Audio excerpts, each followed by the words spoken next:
Okay, I think we'll get started just to stick with the time. So yeah, welcome everybody this morning to our second webinar in our series, Planning for Citizen Participation in Mission Ocean and Waters. And so this is webinar 2, it's titled Increasing Social Inclusion Through Mission Ocean Projects. Our facilitator today is Dr. Patricia McHugh from the University of Galway, who I'll introduce properly in a second. I'll just take a couple of minutes to contextualize again and just do a bit of a recap so we know where we are. Just before I move on from this slide, we'll do a quick Slido in a couple of minutes. If any of you want to take part, you can either scan this QR code that's up in the top right of my slides, or otherwise go to slido.com and you can join with hashtag MOINC, so capital M, capital O, capital I. And I'll just leave that up there for 1 second to give you a chance.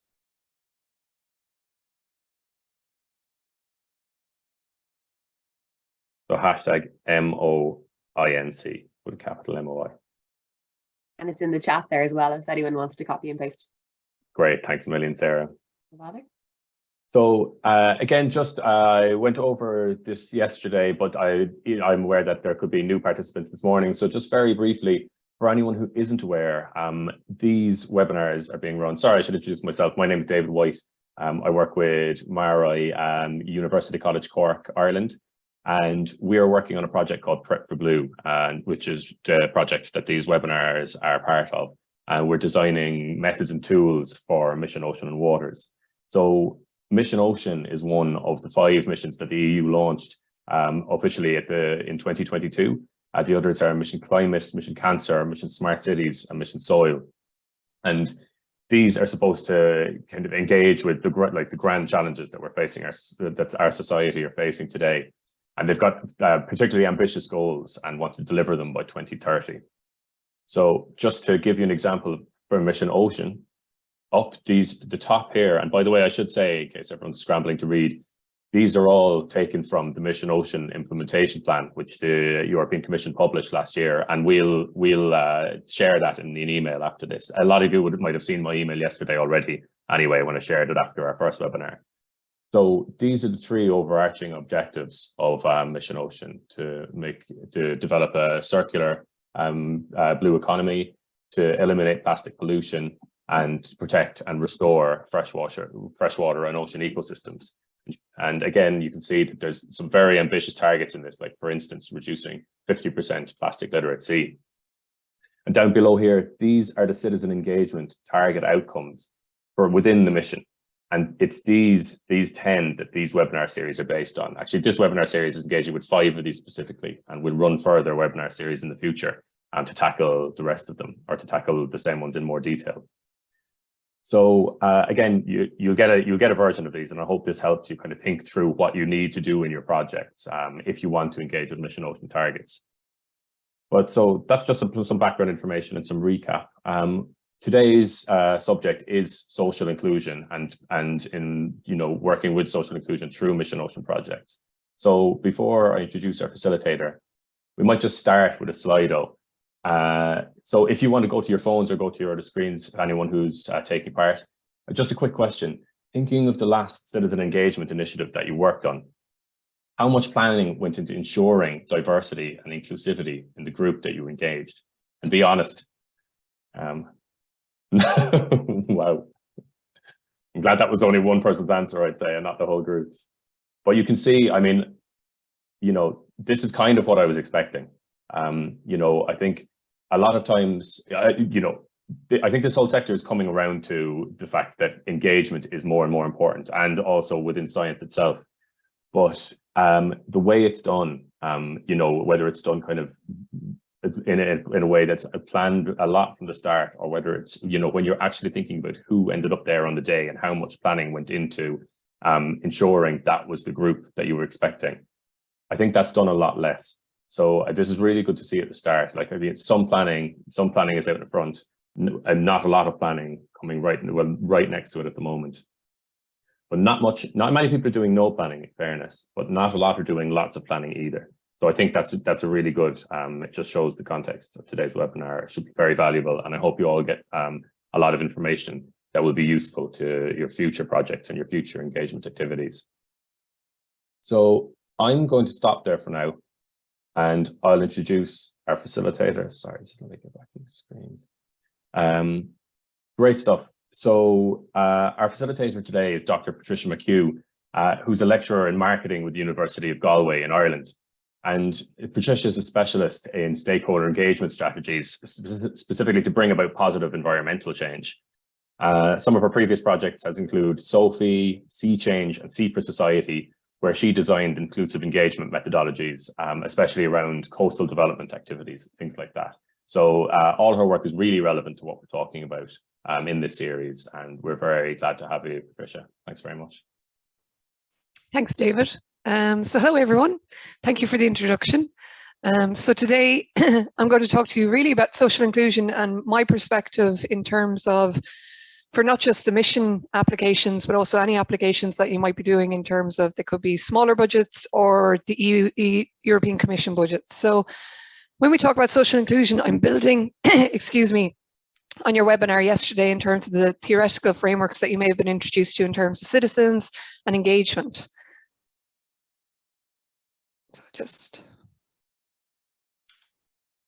So really, apologies. What we're talking about is the planning for citizen participation in mission, ocean, and waters. So when we look at what we're looking at in stakeholder engagement, there are lots of different groups that you could potentially engage with in your actual applications.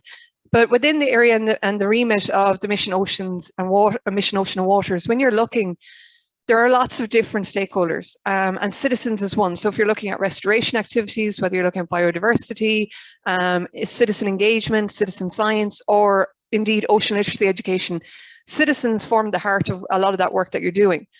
And my area in terms of marketing has been in the area of social marketing or behavioral change, where you're looking for the impact in terms of individuals themselves, but also society and the environment.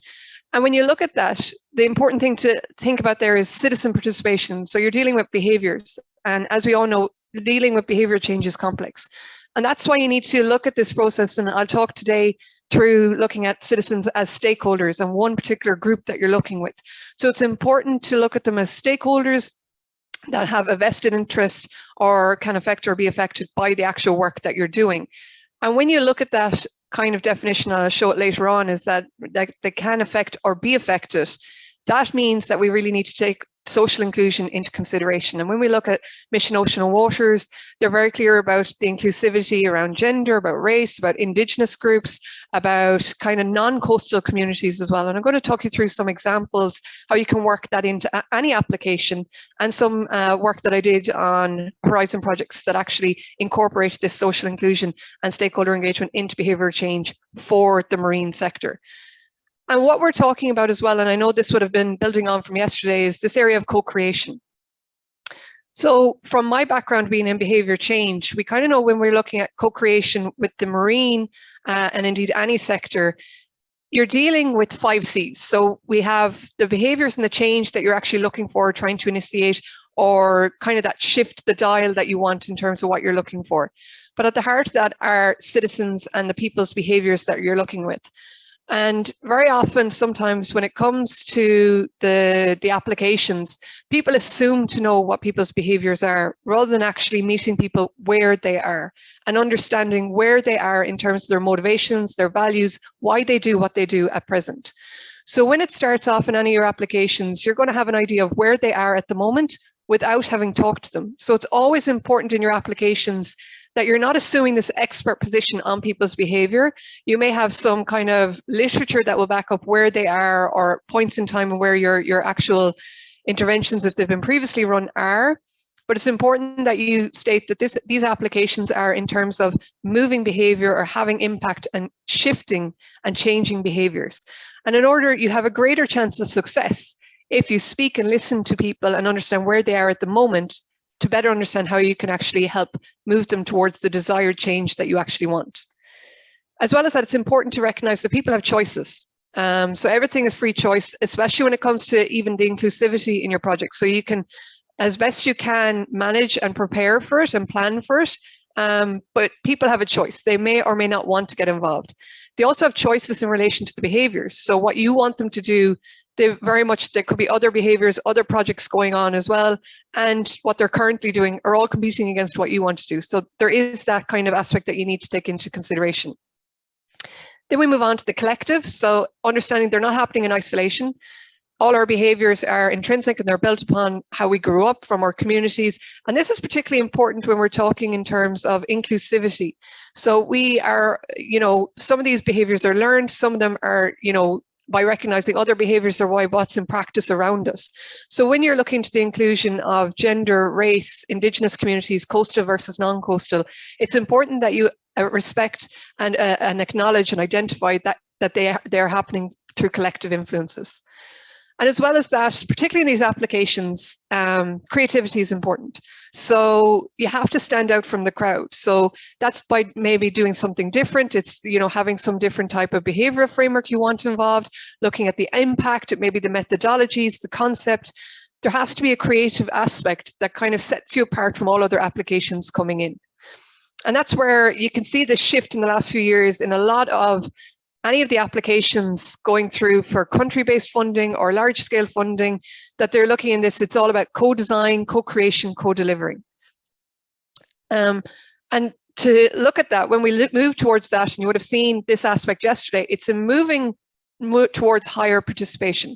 And don't get me wrong, there's nothing wrong with informing and consulting, but you're not going to get the desired shift in behaviors in communities and societies without moving towards that collaborate, empower, and these co-creation. And we've seen an explosion in recent years of living lab concepts, engagement rooms, stakeholder engagement, a lot more focus on that, with a lot more focus from reviewers in applications as well.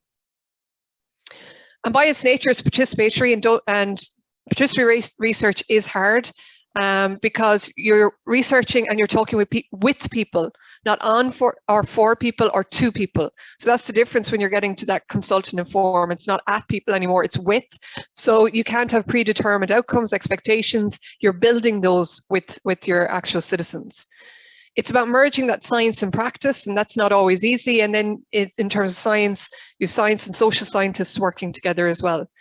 And the fact it's very open-ended and flexible. And this probably would build on from yesterday's webinar, where you're introduced to the concept that they never actually detail the activities in the application, but looking at that, it's that connection between stakeholder engagement, inclusion, methodologies, and what you're hoping to have outcomes from, but not having them predetermined as such. So this is where this participatory research allows that open-ended and flexibly designed, so that you may not have if you're going to design them with citizens, they don't have to be explicitly detailed in your applications, because it will be evident that you're following this living lab, this co-creation, co-design process. So that's just some of the areas that may be helpful. So you find that I talk a lot about, citizens and stakeholder engagement. So my area of work has always been in the area of stakeholder engagement for the last 15 years. So it's important from a social inclusive perspective that we look at any group or individual who can affect or is affected by the achievement of your project's objectives. And sometimes, and it's through no fault of our own, if it's part of your everyday work, you're working with citizens, you may look at those, just those that are affected, but maybe not necessarily those that can affect the process. So it's just in the design of your methodologies and your activities, whether you want to incorporate the citizens into that, or you just want to design an intervention for communities as well. And a question I get asked a lot is, but do stakeholders really matter? And for me, it's a very obvious answer to me. Yes, they absolutely do. When we look at the SDGs, in particular, when you're looking in terms of a lot of the mission ocean and waters, a lot of people say, oh, well, I'm going for number 14 there, life below water. It's an obvious fit with ourselves, with our projects. Or you might be saying, okay, I'm going 13, protect the planet. But what the movement and what the reviewers are looking for now is that, you are looking at 5 and 10 in conjunction with this in terms of being socially inclusive in your projects. So we want to have more gender equality, more reduced inequalities, whether that's in the actual gender profile of the application itself, which is important, as well as the balance of scientists versus social scientists in projects, especially if you're dealing with new methodologies that aren't typical of marine science, that you'll have the experts there that can actually run these methodologies and activities for you, and that they may perhaps fall into the social science categories. But in efforts to look at this, there's a lot of work, particularly with Mission Ocean and Waters, the default would be a lot of us in Europe, we live in coastal islands or we're coastal countries. So it's making sure that non-coastal representation is there as well, that they're interacted. You may integrate both, or you may look at them coastal and non-coastal. And we talk about that a little bit later in terms of inclusivity, but they really do matter in terms of SDGs and any application going forward for grant funding. So by its very nature, when we look at all of that, when I talk about citizens, stakeholders, inclusivity, it's really about the participation. So you can see this link between all these areas now. So it's improving the terms of participation in society, particularly for people who are disadvantaged, through enhancing their opportunities, through access to resources, voice, and respect for rights. And I saw some people have some planning, and you try to do planning, but it may not work out. And we can all have the best of intentions when you're coming into applications, particularly for the mission applications. It's a significant piece of work. It's significant time. There's lots of people involved. So it's important, those discussions, that you're looking at, that access to resources is a particularly important aspect for social inclusion. So if you're looking at groups such as indigenous groups, that may have some ethnic minorities or different races, the access to resources is critical. So I've worked in projects before, and particularly as a lecturer, I work with students, and they're based in companies, and they say, oh, they may be agricultural based projects. And they may say, I'm going working with farmers. And we say, great, and how are you going to reach the farmers? And they're going, and go on Facebook. Isn't that the platform that age group would be on? And I'm there going, okay, that's wonderful. But also think about access to resources. You're looking at one particular segment of farmers and an age group and demographic that may be on Facebook. But what about the others that are not? And how are they going to access the resources? How are they going to access the information? So it's about understanding, okay, maybe social media is not the way. Maybe digital is not the way. Maybe it's through text messaging. Maybe it's through, particularly in Ireland with that demographic, we're looking in terms of religion will be quite important. So maybe it's a parish newsletter associated with churches. So access to resources is an important consideration for social inclusion, not just to default to think because maybe your country is very digital savvy, that every other group is digital savvy as well. And you may be looking at AI or implementation of MOOCs or apps, and that's perfectly fine. But just to be cognizant of the fact when you're talking with other communities and social inclusion, they may not have access to digital resources. Voice and respect for rights as well is also important. So making sure that you give people to have the option. So as I said, people have choice, but that you have the respect there for their voice and their option. So when we talk about citizen stakeholders, again, you can see here, they're directly or indirectly affected, gain, lose, they could support or oppose, or they could influence. And our default a lot in these projects is, as researchers, as practitioners, let's go for the people we know. So those that can directly affect, those who will gain from it, those who will support it. And very often it's great to actually think about those who will not, who are opposing, whose behaviours are not there yet, who may be indirectly affected. And that's all part of your social inclusion, to have that kind of thinking process now while you're going for the funding, while you're looking at the actual writing stage. And this is where it's difficult, because a lot of people say, well, it's about communicating and it's consultations. But that's that inform and consult in the levels of participation. So what we say in marketing, a lot of people come to us and they say, okay, well, I want some, what we call splat, some posters, leaflets and things. And they're great and they have their place for a lot of campaigns. But if you want to shift behavior change, you have to do more than just education. So they'd be the resources that support your change that you're looking for.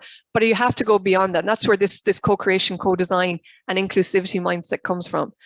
And yes, we kind of default to looking at the part of your everyday work. And today I'm going to go through kind of steps and stages because we have toolkits that help you do this engagement process. Now you can follow it to the letter of the law and all the worksheets, or you can just be cognizant of it and work through it so that you have that kind of, you're doing that preparatory work for your projects. And some people say, but why? Why are stakeholders important? Why do I need to be inclusive? First off, because nobody is fully in charge. There are lots of individuals, groups and organizations that are all following the same remit to try and improve the standard for all of these 5 missions that David outlined earlier. So what we want to do is we all want to have some impact and implications there that are positive for society and for groups. You want to ensure that all groups and individuals who may be affected are considered. So when you just go for those kind of near-reaching groups, the ones you've always worked with, you're not making sure that everybody is being considered. You're making sure that everybody you know is being considered, but not those that necessarily deserve to have that active voice in that social inclusion. And their support is needed, because very often people say they perceive them as the problem or the obstacle, or they're not going to change their behavior. So why would I engage with them in the first place? Because that's just going to make sure that this is a failure. But what we're saying is that when you co-design the process with all these different groups, that they will help you to overcome those obstacles, that they will help you to design activities, to design campaigns, to design resources that may help improve citizen science engagement, that may help improve ocean literacy resources for those that may not have digital access, or what the case may be. There's a solid stakeholder evidence base. I'm not going to get into this. These will be on the slides for later. So at this point, maybe David, we'll open up if there's any questions. So that's kind of the theory side before I kick in and say, right, how are we going to do this now? What do you need to do for your applications? Yeah, thanks very much, Patricia. And I think actually already that's really interesting. I love your example of communicating in, like, for example, a parish newsletter, you know, for farmers in rural Ireland, if that's your stakeholder group. And I think you've kind of made a case there as well, you know, when you're talking about co-creation, that like even a communication strategy for a project might be something that you would co-create, because you'll find out where the people you're dealing with get their information, and not where you usually give it. Yeah, and that's something is that assumption based, and sometimes that's the critical aspect in applications, when you assume that you're already setting up the expectations outcomes already, and they're predetermined, which is not the ethos of citizen engagement work in the collaborative sense. Exactly. Yeah. So if anyone wants to ask questions, please just put them into the Q&A. We've just got a comment here, and I agree with it. Yeah, is that the mission is restore our ocean and waters. So certainly not only the ocean. And that's what it's saying. It's definitely focused not just on coastal communities. So yeah, I mean, I think that's one of the things that we're talking about today, is that first of all, it's about introducing non-coastal communities to the ocean, but then it's also about engaging inland communities, like riverine communities, with this mission. So, like, for instance, one of the basins, the mission is split. It's kind of organized around 4 of the larger sea basins in the EU, and one of them is the Danube River Basin. So all the rest of them are either inland seas, or, for instance, the Atlantic, the inland sea, like for the Mediterranean, for instance. Yeah, like, so absolutely, I think, you know, it can't be lost. It's not just bringing ocean to non-ocean people, but it's also explaining the importance of the entire river to kind of like cycle, and to the lives of people who are living by the coast as well. So yeah, and that's something that we pick up on in some of the examples that I have, particularly with VR as well. Great. When it comes to inland communities. Thanks. So yeah, if there's not any more comments for now, please keep putting them in, and we can get to them as we see them, or we'll talk through them at the end of the webinar. But yeah, I suppose for now you can continue, Patricia. Perfect. So that's kind of the background, and so you're probably sitting there going, okay, so what am I supposed to do in my application? So this is what we're going to talk about next. So it's the how do you get going on this? So when you had some planning, some thinking, this is going to help you kind of frame this. And I would always say that you need to frame this as an entire group in your application. So you may be doing a small one where it's just yourselves and your organization, or you may have another partner, institute, or practical organization, or you may be going for the mission, ocean and waters applications. So what's the vision? Where do you see the system, and stand outside the system to listen? And very often this is the big aspect in terms of when you're looking at that citizen engagement, collaboration, social inclusion aspect. So the first step, and these are steps that, you know, we would take all the time when we're doing our applications, when we're writing applications, when we're getting involved with other groups.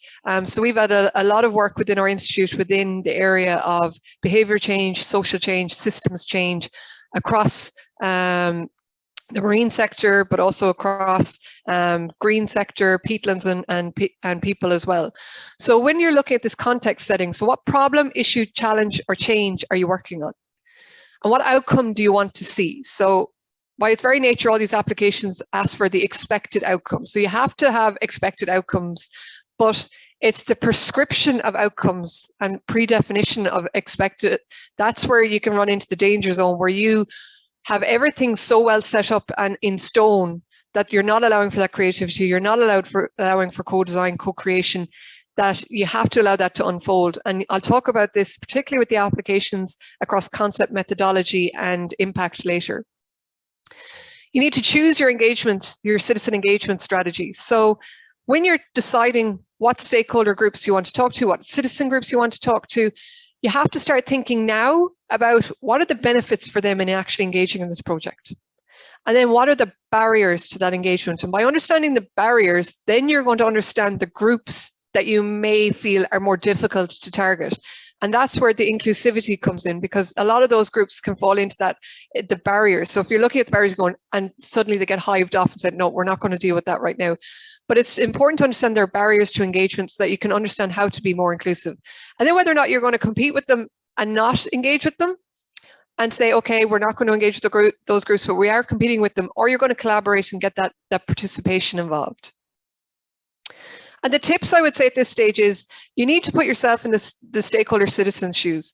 And that expression of walk a mile in their shoes is hugely important. And what's in it for them? So for you, you have this application, Horizon application, you may be looking at this and you're saying, okay, we know what's in it for us because we have these expected outcomes, but what's in it for them to participate? And particularly when you're talking about social inclusion and you're talking about particularly gender, race, you're looking at the likes of indigenous communities, non-coastal communities, what's in it for them to be involved in your project? What benefit are they getting? What impact is going to be? And that's important to think about in terms of communications, dissemination, and the actual impact section of your projects. You need to accept that some people won't engage and they won't accept. And that's fine, but that's always a relatively small percentage. But it's not to disengage from people who may have a different operas mundi from what you're looking at and have a different intention or attitudes. So it's important to engage those people, but there are a certain percentage that will just not engage at all. What's the cost to engagement for citizens? And this is important when we're talking about social inclusion, because there's the aspect of financial cost. So if you're inviting people to workshops, there is a financial cost to some people. And when you talk to ethnic minorities or to different cultures, that may be above and beyond what they can actually afford. So there is that cost implication. And then there's also the cost in terms of time, you know, what they're actually giving up, the access, what is it that's the cost to them? So they have to give up a behavior to take on new behaviors that you're asking them to do or reform attitudes. So there is a cost in terms of their time, their expectations, and their behaviors, not just financial as well. Citizen engagement is not an event, it's a process. And this is a downfall of a lot of applications, where they're going, oh, we're going to have this citizen engagement event. We're going to talk about this. It's going to be, you know, midway in the project, or it's going to be at the end of the project. And we're working all these activities and we're going to, you know, talk. That's not co-creation. So by citizen engagement being co-designed, co-created, they're involved from the very beginning through all the activities. And I'll speak about examples about that later on from Horizon 2020 project called Sea Change. And you want to have mutual gain and self-interest rather than self-interest. There's always going to be a balance between those who are coming with their own agendas, but you want that mutuality to happen between all the groups that are involved. So let's start thinking about your citizen engagement strategy. And it's not to say that any one of these is better than the other. They're all different. And even some applications may have all three going on at the same time. But it's understanding what engagement strategy you're looking for that will tell you what engagement you need and what impact that's going to have and the inclusion criteria that you need. So the first, it may be just you're looking at giving back. So it might be just some knowledge transfer. You might be looking at your communication methods, your resources. You may have a lot of people consulted, but not really in actual co-design, and that's fine. You may just transfer whatever you're creating in the project to them. You may have then knowledge exchange, which is very much this two-way. So it might be consultations, it might be co-designing, or it might be co-creating campaigns or interventions. So at this point, it's moving beyond just giving people resources, it's actually engaging them. So they may actually design the resources with you. You may have hackathons, and this has been very popular in recent years in terms of climate change, where people are running hackathons, where people don't have to be coders, but they can come up with creative, innovative ways of actually changing people's behavior, getting people to think differently. So these exchange forums are very valuable for engaging with lots of people and helping them actually co-design. So they may not actually create the interventions. You may do that as teams later, but hackathons are a really nice activity or methodology or way of actually engaging lots of people, particularly the youth group. I see it a lot with youth groups that they do this, and students and children in terms of hackathons, getting them to come up with different ideas.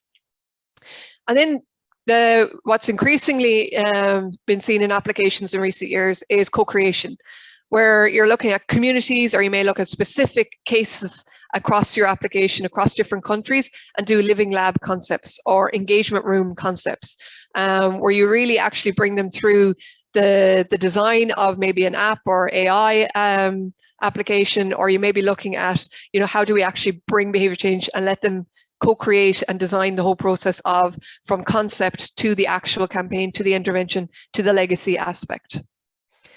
All require very different time commitments and different kind of areas, so they have very different kind of expectations and commitments upon them, which need to be looked at.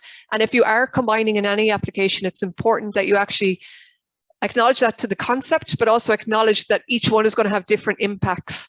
And sometimes you can talk about an overall impact without actually breaking it down into the impacts for each, which is another aspect that reviewers look for in the review criteria. So very often identify the systems that you're operating in. So if we look at the area, for example, we looked a lot in the area of ocean literacy. And when we looked at this, we were looking, you kind of say, okay, ocean literacy, key citizen group, it's marine. And we're looking at children, we're looking at teachers, we're looking at schools. So they are our key citizen groups. But then you need to think about who are the community organizations. So in a lot of ocean literacy programs, there are a lot of outreach providers. There are a lot of other organizations, regulatory. There's a lot of unions. There may be a lot of different providers that would be involved as communities who have access to just beyond schools. So maybe youth groups, it might be your outreach groups. So they are your access point into other types of groups. So it's important to think about those stakeholders. And it's not just marine, you have education, you may have policy. So that's where I say, when you're thinking about stakeholders, we always kind of go for the main system, the focus system, but think about all those other systems around that. So when you think about marine, you also have to think, in particularly with ocean literacy, about education, about policy, about regulation. So there's 3 others that you need to start looking at and add different boxes for each one, just to thrash out the kind of who the main stakeholders would be.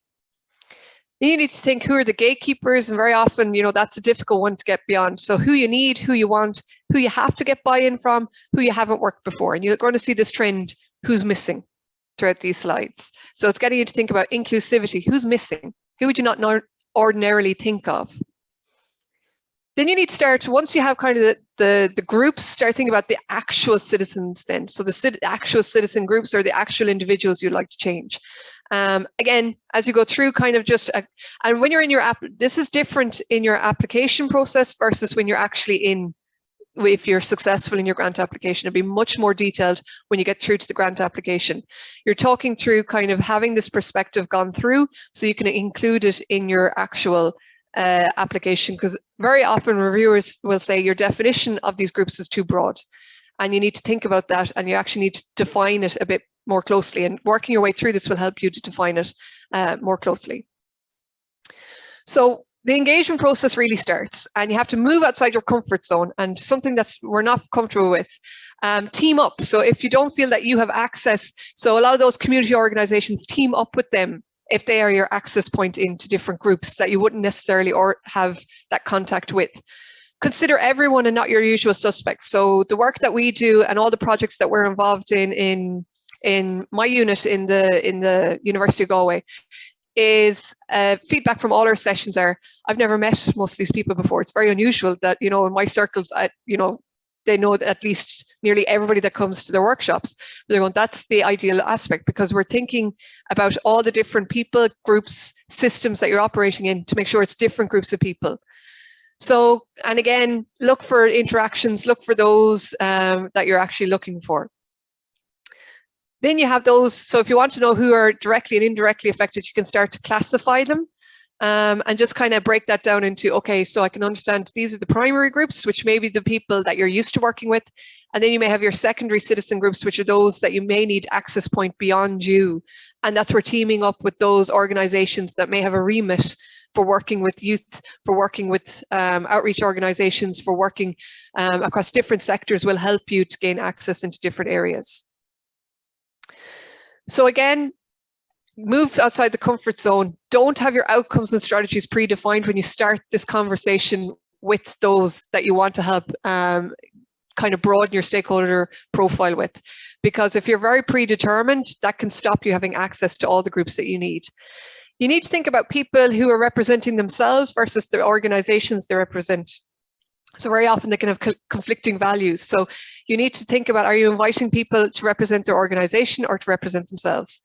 And don't forget about NGOs, don't forget about media or communities or practice or place. And this is the big aspect when it comes to, so a lot of people will go through that and go, okay, great, I'm consider gender, I've looked at this, or I'm inclusive. This is the bigger aspect where you're looking at social inclusion, because once you know who the groups are, you have to look at their interest and their influence in your project. So what are their primary motivations? What do they value? What behaviors have they got at the moment? What do you want them to know about your project? And what's their current opinion? And you're kind of assessing, is it based on good information? And how will your project impact them? Will they gain or lose? And this is just looking at their interests. Then you start to look at their influence. Okay, so what role could they play in making this project successful? How would they diminish probably the success? So if you're talking that they're against your project or they don't have the behaviors that you want at the moment. And then how much could they have influence in your project?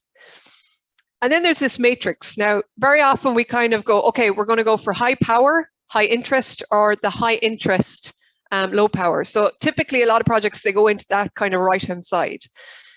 When we're talking about social inclusion, when we're talking about other kind of groups, the issue becomes that people perceive them as having low power, low interest, so they generally don't get included.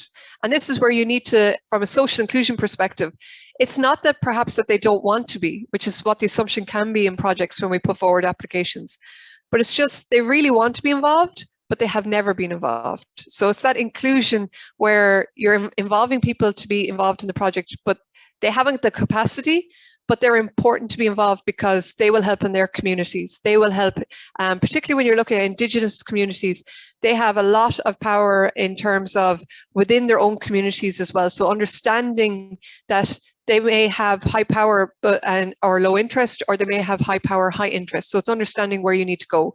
And for social inclusion, it's about engaging all four of these quadrants together in your work. And sometimes I don't like the terminology of keep satisfied, minimal effort, keep informed, engage closely. It's very exclusive language in and of itself, I find. So I would just say ignore that and just try and engage as closely as you can with all four quadrants.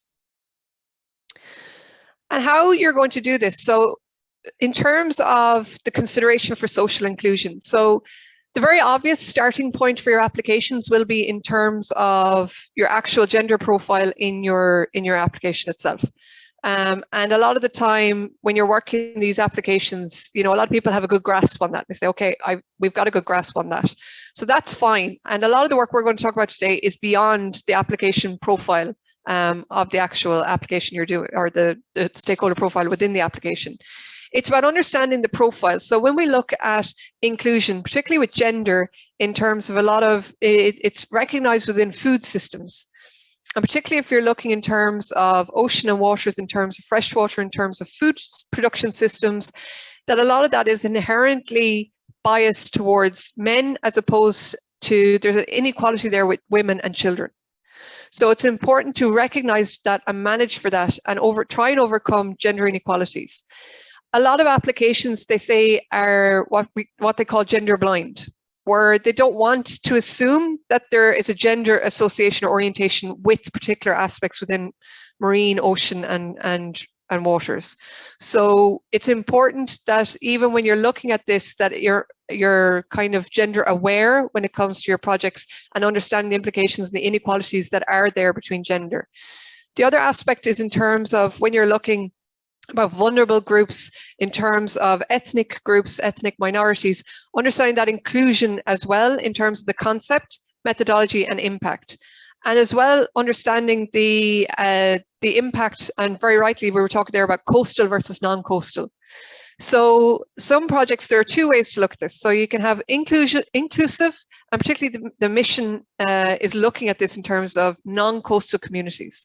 So you can be inclusive in that you will work with non-coastal communities in isolation, but then there are further arguments that you're actually being exclusive because you should actually mix coastal and non-coastal communities and stakeholders together. Now, what I would say, the criteria are saying that non-coastal communities, they need to be included. So whether or not you decide I'm including them, but I'm going to work with them separately, or you're going to work with them together, that is fine. But it's just, there are some that will say by only looking at coastal versus non-coastal and having them both included but not together is an exclusion in its own right. So, but what I would say progress is by having them included, because that is one of the goals of the mission, that they want non-coastal communities involved. When you're looking at impact, it's important, and you might say, well, Patricia, all of this is kind of self-explanatory. Don't we all do this? And you do, but it's not reflected in the applications. So you might go through the whole thinking process and have the conversations with your partners, but it actually needs to be explicitly written into your actual application. So when you're talking about your concept, people may have great inclusion and stakeholder engagement in the methodologies and the activities that you're going to do, but you're not linking it to the concept, and they don't reappear again in the impact sections, which is a clear failure. And it'll be great, and you may have great impact in terms of the actual methodologies, but you're not linking the three together. So when you're talking about inclusion and stakeholder engagement, they need to be across all three. And I have been involved in applications where this has happened to us. So believe you me, I have learned from this process where you need to actually follow through from concept into methodology into impact, all of the activities. And some of the aspect for stakeholder engagement is you look at the overall outcome that you're looking for and talk about all the stakeholder work. You may have 4 different stakeholder citizen engagement or ocean literacy or activities planned, but you subsume them all into one outcome. You need to look at the impact on each group, each activity separately. And you need to break down each stakeholder group, not just have a blanket term where we're looking at citizens. What do you define as citizens? How are you breaking down those citizens? And there's those sheets there where you have the direct, indirect, the classification. That helps, and that has worked well for us in terms of some of our applications in the last year to 2 years in terms of that, as they call them, preparation action plans, so the PAPs that we put into the actual applications, where they can actually see this is the action plan, this is what we've thought through. It's not it's a living document, it's going to change, it's flexible, but once they see you have that thinking process, they can start to see, well, you've thought through this methodology, this activity, who you're going to engage with, and the outcome and the impact. And actually using that is very successful in terms of how you're actually, they can see a direct flow and pattern across all of your project. And that inclusion is hugely important, that they see that. So you don't just say, I'm going to be inclusive in terms of gender. Have you actually broken that down?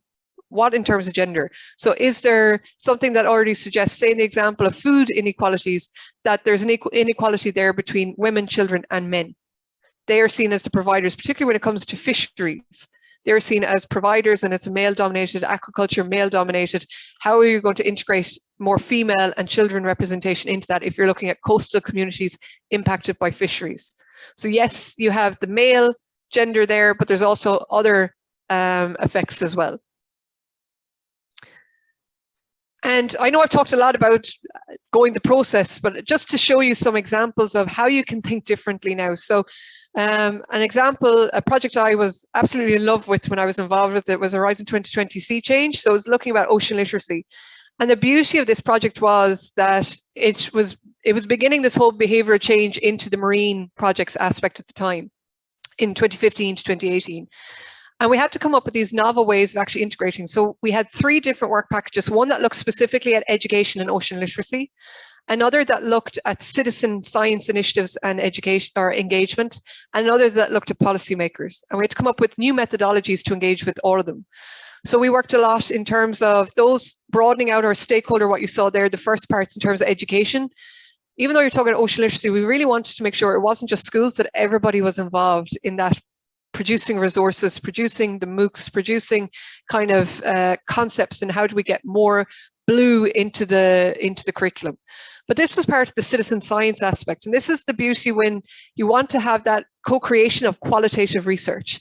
So we decided, and because inclusion was a huge factor for us, we wanted to say, okay, we're going to open this up to the general public, all citizens across 7 countries. So this particular campaign or aspect looked at just 7 countries across Europe.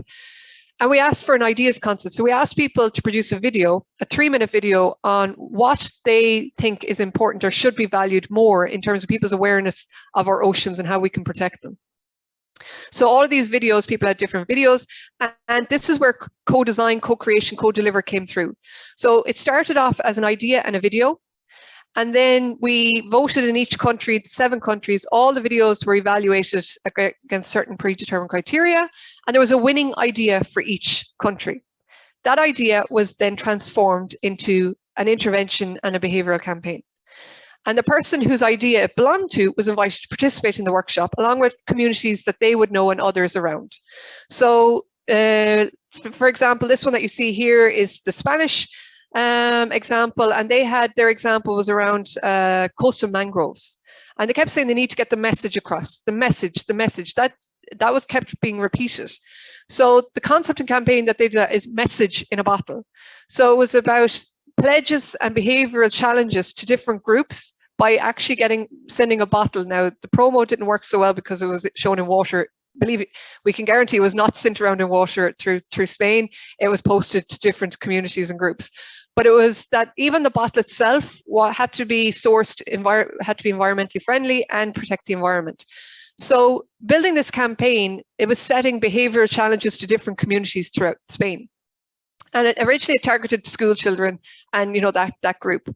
And it built. So the more they actually ended up with going from a simple concept to 110 behavioral challenges and interventions and pledges across 8,500 kilometers in Spain, with over 10,500 people involved in the project. So when beyond the remit of just children in schools, it actually gathered more momentum. So you can see the impact that just having a simple idea, but actually using a co-design, co-create, and being very inclusive in who we actually brought through and actually getting people to think it through had an impact. And this is where I want to talk about non-coastal communities and inland and water, because this was the UK example, and the big issue there was marine litter, and this is one of the mission targets as well. You saw in the middle of David's slide there where they talked about marine litter, microplastics. This was the actual kind of concept, that was the idea that was built from marine litter into a whole campaign. So this was by marine scientists, so they were using behavioral interventions and behavior theories for the first time, and our methodologies. So they decided, let's non-coastal, we'll go inland, we'll talk about waters, we'll talk about microplastics. And they actually went, and their first event, they actually, through non-coastal communities, they expected maybe they'd have 20, maybe 50 people. They actually had 318 people involved.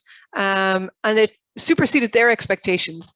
But they not only brought the actual kind of samples with them in terms of microplastics and the damage, but they also had VR with them. So people could actually live the experience through waters about the effect of marine litter and microplastics. So this is bringing it, to groups, the non-coastal communities. The second aspect, they thought, okay, let's go into shopping center and do this. So they talked about people in terms of, the impact of the cosmetics or the healthcare products that they might be buying, being very careful not to sound like a sales pitch for one of those companies, but to actually engage them in the process in terms of, using the VR and the samples together to actually help people who are from non-coastal communities to understand about the impact, because people can say, a lot of the research that we've done, people know, but they don't care, or it's not on my doorstep, or that kind of, people keep talking about the ocean or coasts, and I'm inland and I'm a landlocked country. So it's important that, you meet them where they are, so that the VR is set up maybe not as oceans, but as inland waters, rivers, lakes, the effects that it can have in terms of microplastics in those areas as well. Again, this is another aspect where I know VR technology can be expensive, but if you have access to it within your partnership, it's a fantastic resource in terms of that inland, that non-coastal communities, getting them to co-create and co-design through a lived experience of actual marine areas. As well as that, we worked on projects where, this is where I said access to technology. So apps, all this may not be a factor. Others may not have the resources or the finance to go to workshops. So this is a project, so it was kind of where there was third parties that worked particularly with South America. So this was Chile and Mexico, Argentina, Colombia. So where it was a photo contest.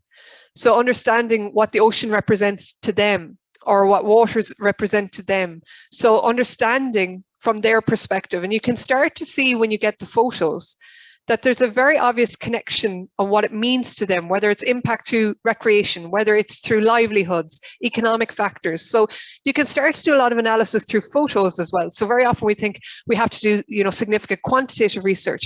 There's huge value to be had from qualitative research as well when it comes to understanding and being socially inclusive. We're also working on another project in terms of this photo contest in kind of typically countries in the EU and non-EU that would have these issues as well in terms of access. Maybe they're in war-torn countries, they're vulnerable groups. And this is where we work with their community organizations, so outreach providers, to be able to access those, so it's that access point so that we can actually have these contests and be inclusive in what we do. So understanding to be inclusive with those groups by understanding their community organizations that they trust. Because very often one of the biggest factors in social inclusion is for these groups, it's all based on trust, and trust is hugely important. And what's important is that trust is typically with other organizations. So you have to find that intermediary between the research team and the people that you would ideally like in your research project. And that may be a community group that represents them. It may be a leader in their actual, in their culture. So having to work with those and being very aware of that aspect. And another lovely example as well. So this is work, it's twofold here. So one aspect is work that I've been involved in, and the other is not, that I found in preparation for this webinar. So storytelling. So very often when we're talking about race, when we're talking about age, when we're talking about gender, when we're talking about kind of communities, indigenous communities, it's hearing the stories that are really important and having those, particularly in cultures where storytelling is really important.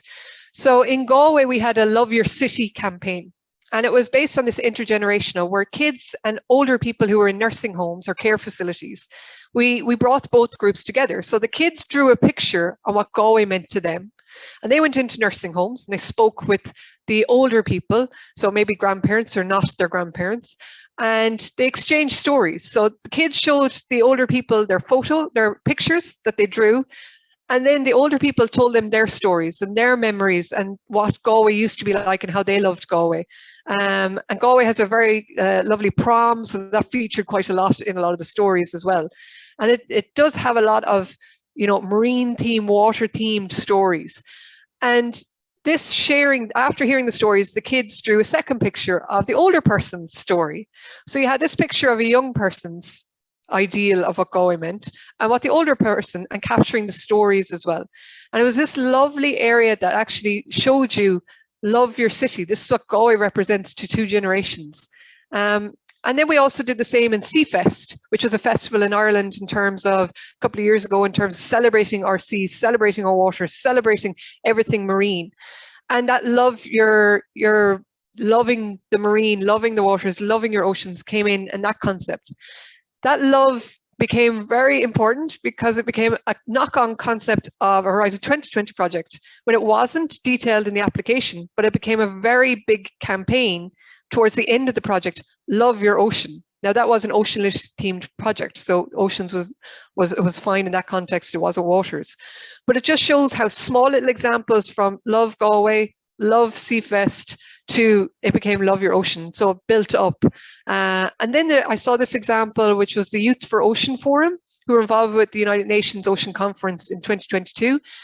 And they had a transgenerational storytelling activity or event where they actually, and this was all inclusive, so they actually had this in terms of the blurb, that it was all inclusive, people from all walks of life, every age, every gender, every area, whether it was coast, non-coastal, everything, everyone was free to come. So the actual invitation was very inclusive in terms of who they were inviting.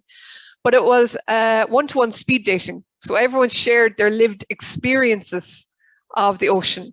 So it's just a nice way of capturing a lot of this information in terms of, we always kind of think a survey might be the best way to capture, or, you know, we're talking about apps, but there are different ways if you're reaching hard to reach groups and being inclusive that you can be by using other kind of methods. And these work very well in terms of the applications that you're putting in terms for Mission Ocean and Waters, looking in terms of the technology that can be used, while being aware that sometimes technology isn't always a given for some communities that you may need to be socially inclusive.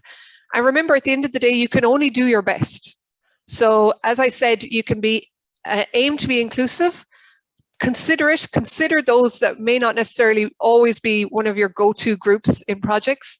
Consider, and very often maybe they're not, and that's absolutely fine, but it's just, can you be inclusive in terms of the different stakeholders? Are you reaching hard to reach groups?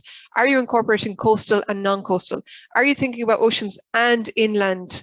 So very often our projects, when we're looking at those that are coastal versus those that are landlocked, or we looked in breakdown activities specifically into those that are celebrating marine waters, anything that may encompass. So it's just to be more aware and to have that thinking process in the application. Because a lot of the time people kind of think it as an afterthought, I'll tick the box, but it's much more than that. And that's the problem. When you set up and you're kind of, the reviewers can see if you haven't given thought to this and, oh, you're just including that for inclusion's sake, rather than actually breaking it down. And that's where I'm giving the advice from someone who has failed at applications and been successful. Because we always hear the successful, but very often we don't share the feedback we get in terms of failed, is not combining and showing that connection between your stakeholder engagement and inclusion from concept to methodology to impact. And that's every activity, because they could say you have great ideas and activities, but I can't see how they relate to the concept. I can't see the expected impact that you have or the outcome that you have from that. So you talk about it in your methodology, but I don't see your stakeholders being brought through into the expected outcome. So it would always be great to have your tables in terms of expected outcome, then look at your dissemination, your exploitation, your communications, and your target groups as well as that, and break that down. So don't just try and have generic saying, oh yeah, but I have said that, and show where you're being inclusive in terms of that. And actually you could create a whole, and another column by saying the inclusivity, or breaking that target audience down so they can actually see it and link it, and you can show the impact that your work will have. So I know that's a lot to kind of process, and there's some examples, theory, application, steps, and I do have protocols, I do have worksheets. If anyone wants any of those follow up afterwards, please do get in contact. That's my email, and I'm sure David, you're free to send it out to people as well. But it's a quick snapshot. It's not easy to get 15 years of work into 1 hour, but that's a quick snapshot of just how you can try to be more cognizant of stakeholder engagement and inclusivity in your applications and your work. Yeah, thanks so much, Patricia. We definitely should have named this webinar "Don't Include Inclusion for Inclusion's Sake." I like that line. Yeah, just so everyone knows, like, we will forward these slides after this webinar, and also all the webinars in this series will appear on the PREP4BLUE website later this month. So I'll let everybody know through the email when that's happened. So you will have access to all of this information again. Patricia, yeah, just like, thank you. There's so much there, and just I just really like the practical examples from the work that you've done. I think that's really useful information. Just looking at the questions there. There's a lot of interest around that metal and the message in the bottle concept, and especially I think there's one question here from Lara that I know a lot of us have come up against a lot. Can you say anything about your approach to, when you come to evaluation and metrics? So like the actual question is, how would you evaluate the impact of, e.g., the message in the bottle campaign has had on behavioral change over time? And I know that doing things like that are very difficult, but so can you talk a bit about approaches to that or your experience? Yeah, so I work a lot in the area of evaluation impact as well. So when you're looking, typically when you're looking at a lot of this research, you have to understand the impact that the European Commission will be looking for. So there will be metrics, indicators that they will require in your applications. So that typical, how many are going to be involved, what is required. So there's those metrics that they actually want, how you're going to measure this.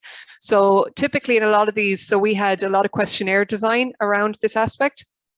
So we did like a 4-stage process. So we did pre-questionnaires, which kind of determined the process and what they anticipated. Then where their knowledge and their awareness was. So remember, all this was in relation to ocean literacy. So we're looking at knowledge, awareness, and behavior. So we measured their knowledge and awareness before they were introduced to the campaign. Then during the campaign, kind of measuring the process and activities. So being very aware of the metrics, who's involved, how many, the numbers, all that is clearly important. Then we actually followed up straight afterwards, you know, the impact that they had, the pledges that they're having, looking in terms of how did that change, where did they get their information, understanding where they are in relation to after being part of the campaign, part of this kind of intervention, where they were at now, but also 6 months later following up again. Now, the problem when we talk about behavior changes, we want this to last forever and a day. But we only have a time frame that we can do this in any application and any EU project, which is typically 3 to 4 years. And typically there's a lot of work that's going in ahead of these interventions or after them. So we kind of 6 months was the best. Now, ideally, you'd like to follow up a year, 2 years later. But what we did is we actually created the toolkits so that the team that were working on this, they used these. We trained all the scientists and the marine scientists in behavioral change. So when we left the project, the legacy was, here's a take and implement toolkit that you can use, continue in your work when we're not there anymore.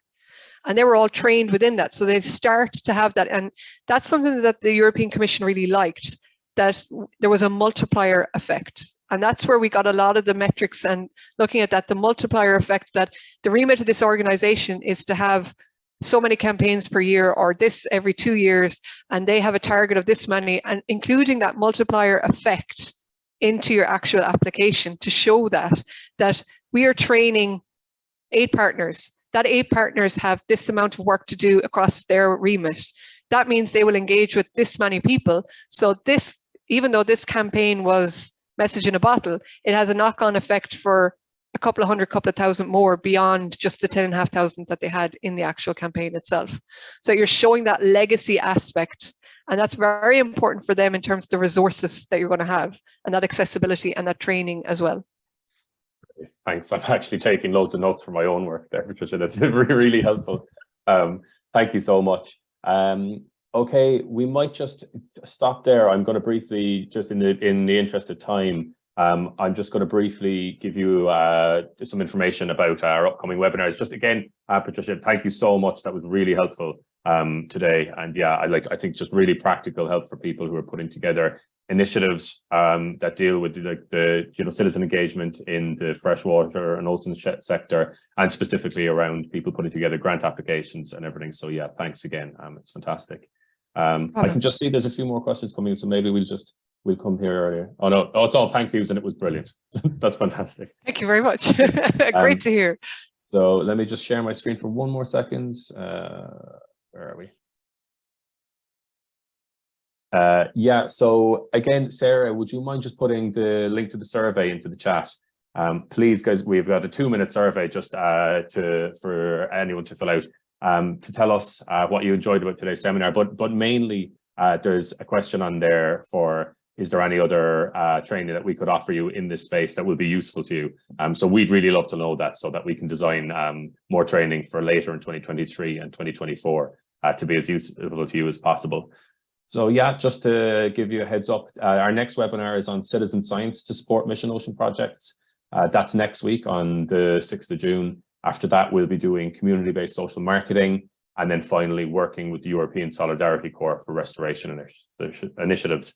So I'll keep sending around the reminders on the day for those, and we hope to see many of you there again. But yes, for now, thanks so much for joining, and I hope you found today helpful. And thanks very much, Sarah and Patricia, again for all your help and all the information. Thank you. I'll see you guys soon.